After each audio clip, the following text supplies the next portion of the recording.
Let's talk about the next thing that I would like you to do in order to attract your hundreds of thousands of new readers. First, I want you to forget about book sales. Now, this is a little odd and it might seem a little strange because, hey, book sales are a good thing. Eventually, yes, we want tons of book sales, thousands, 1 million, 2 million would be lovely, right? But consider this. Which would you rather have? Would you rather have that one book sale at Amazon, which you might get when you do an ad or do a promotion and you send folks over to Amazon and they buy that book, and you, after all of the royalties or the Amazon fees are taken out and you get your couple bucks? Hooray, that's what you win. You win a couple bucks for all that effort.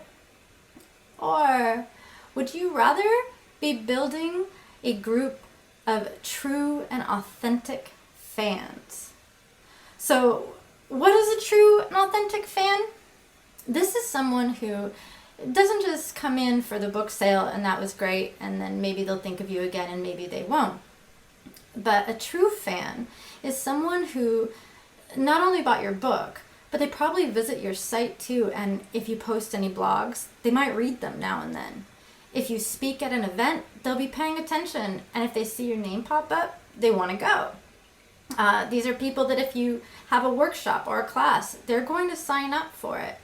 When you have your next book, they really want to know about your next book, and your next book, and your next book.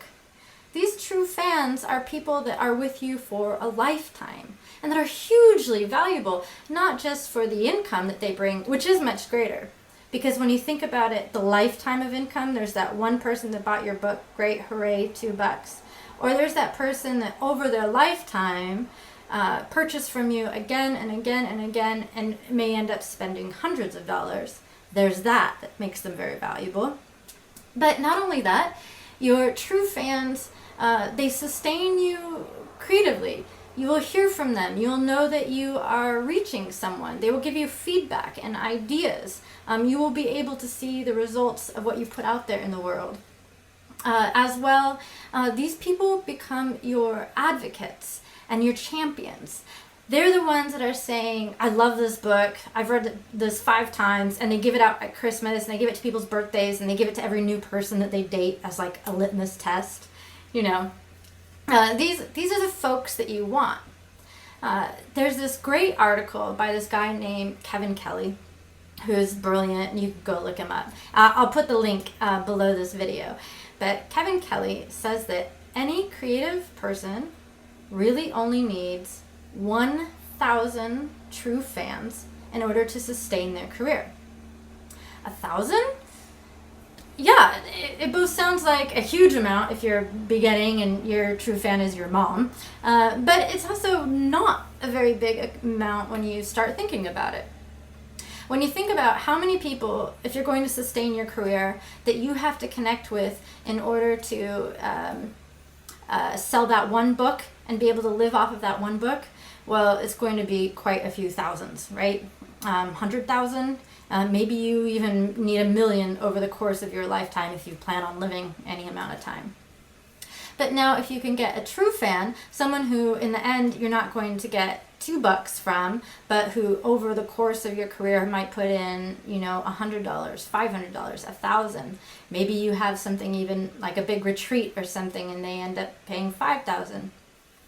You need a lot less of these in order to support yourself and your creative career. Not only that, once you find these people, you don't need to keep going out and finding more and more and more. These people, if you can maintain the relationship or keep feeding them or keep giving them new creations and reminding them that you exist, these people are going to stick with you for a long time. So you get out of that desperate cycle of always just looking for a hit, looking for an eyeball and looking for, more people to click on your ad or on your free book day. Now, this is really tricky, though, because a lot of people set themselves up to get true fans and they do wonderful things, but there's no way that they can cultivate that relationship. They have that first acquaintance and that first touch, and then they just let it go. It's like how on Amazon someone might buy your book, but now all of the work is on them. All of the responsibility is on them to look you up online, to follow, if you even have a link on the back of your book that says, go to my Twitter, or go to my website, or here's this download that you can get on my website. Even those things, which are really good ideas, all of the onus is on them, and they may or may not take those steps. But if you can do something where you can collect their email address, or that you have some way of contacting them, you can keep talking to them and you can keep developing that relationship. You know, people don't go from first date to marriage. My dad did, but most people don't do this. You're going to have to work at these relationships for quite some time. This might seem really daunting, but I want you to think of who you are a true fan of. And think about that for a moment. You can start with other authors. That's easy for a lot of us writers. Okay, I'll go with one. I'm a true fan of Chuck Palahniuk. I love Chuck Palahniuk. I heard about him a long time ago when I watched Fight Club. That movie was great. Okay, whatever. I liked it. Years and years go by, and I start picking up some of his books by the author of Fight Club. I'm like, oh, that was good. Okay, I'll try it again. And I start reading his books, and they're nuts, and I found a really good one, and I loved him. And then suddenly, I didn't just want to read the next book. I wanted to read all his books. So I had to go back and buy them all, and my niece is into him, so we're all swapping books, we're sharing them. He came and did an event in my city, and at the speaking event, he was giving out giant tigers to people in the audience to ask questions, and you better believe that I was going to be one of those people to get that tiger, and I did, and now I have a tiger, a giant stuffed tiger in my bedroom that I get to tell people, all the people, oh yes, Chuck Palahniuk gave me that tiger. When he does events at conferences, I definitely pay attention and want to go. When my company, Writerly, we got to do an event at a big AWP, a big writing programs conference, and we had a party, and we invited his company, Lit Reactor, and we had a joint party with him. But I continue to be a true fan in that he just started a Kickstarter, and you better believe I was going to support this Kickstarter. It's for a film. Awesome.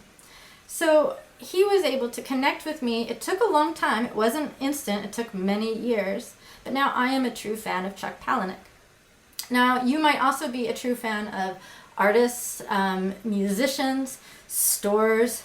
Oh, curses, REI. I'm so mad at you right now, but I am definitely a true fan of REI, despite my disputes of the moment.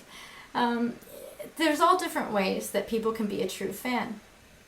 So when you take a moment and think about the folks out there, the creators, who you are a true fan of, and think for a moment of how they feed you or what you consume of them. It might be things that you pay for, like a book or a movie ticket or a product. It might also be, you listen when they're on the radio. You read their blogs. If they have an article out, you definitely notice and pay attention. If they speak somewhere, you're going to go.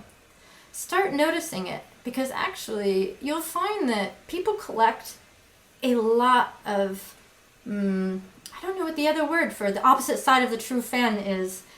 Maybe our heroes, or not even our heroes, but just creators that we really admire and that we really enjoy. And we can have multiples.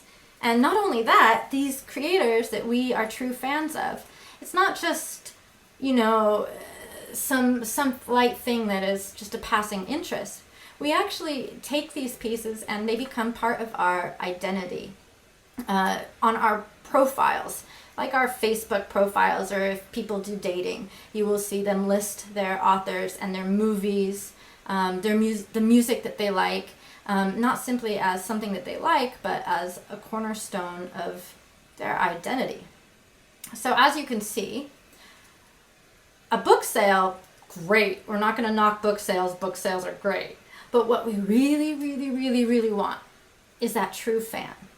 So we're going to change your activities from grasping after those book sales, and we're going to switch to focusing on how is it that you can connect with your true fans, and even one true fan. If you can start thinking about there's one true fan out there for you, and start thinking about what you're doing and what you're putting out in the world that makes that possible, you're not going to attract just that one true fan. You're going to attract your hundreds, and hopefully, if you can keep going, you will get to your 1,000.